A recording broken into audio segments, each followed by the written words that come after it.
And welcome to a Math-Matic Monday. This is the third week of our learning.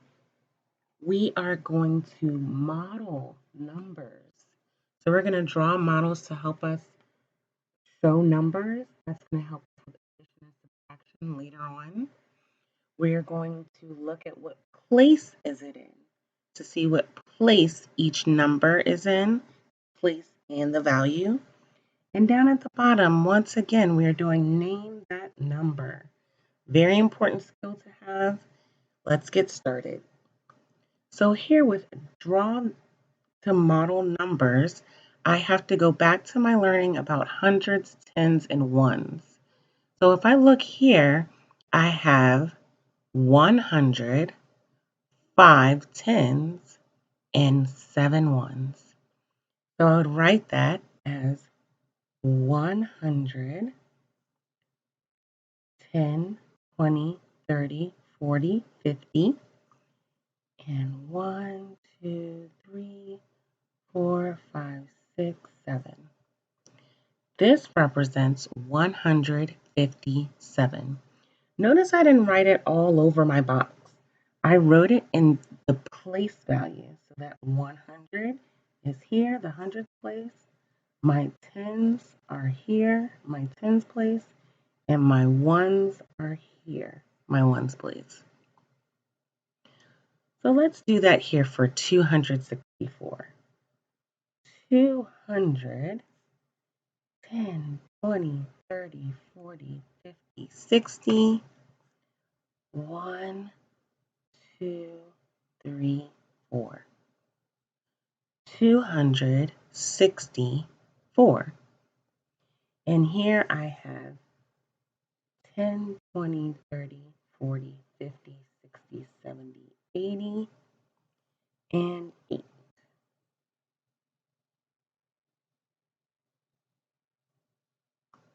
Notice here I didn't have any hundreds.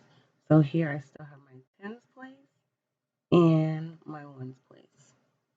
Very important skill to help us manipulate numbers because as we begin to add and subtract, we may want to use these numbers.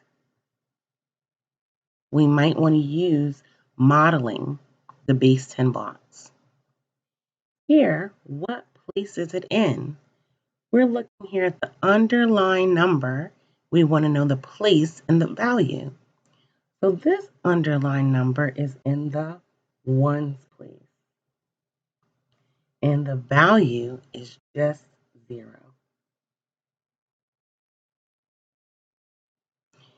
Here, the place is the tens place. So it's the same number. 0 here was in the ones place. 0 here was in the tens place. And the value of that 0 is still 0. Here we were saying there were 0 ones. And here we are saying that there are 0 tens. 0, 1, 0 tens. So we would read this number as 630. And we will read this number as 709. Here we have 265.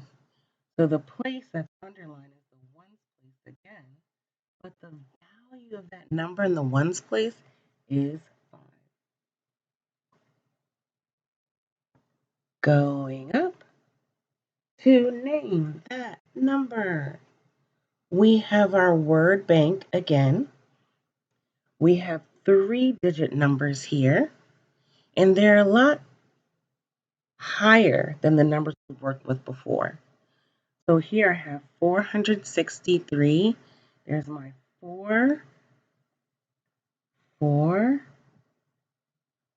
There's my 100. Spelling is so important.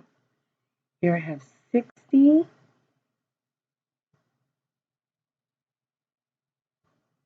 And 3.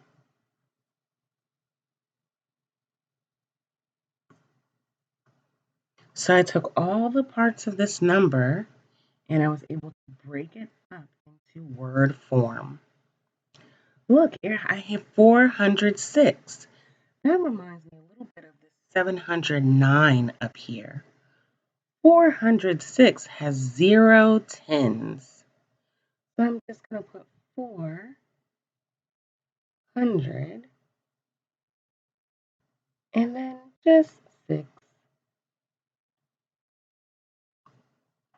When I look here at the next number, it says 512. So let's look here. I have 5. We know the 100. And I have 10 and some ones, which is 12. It's 10 and 2 ones to be exact. Lastly, we have 347.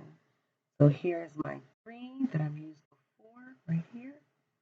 340. There's the 40. Notice that that 40 looks different than the number 4. 4 is here and 40 is here. So there's no U in 40. It's interesting to look at those differences and notice them so we can always see them going forward. So I have 47. There's 7. Wow, great work. Practice drawing these base 10 on your own. You can roll numbers with a dice, or you can just ask your parent or a brother or sister to give you some numbers so you can practice drawing them out. It's very important and will be very helpful when it's time for us to do some addition and subtraction. Well, that's all we have for today. See you tomorrow for a Math-Tastic Tuesday.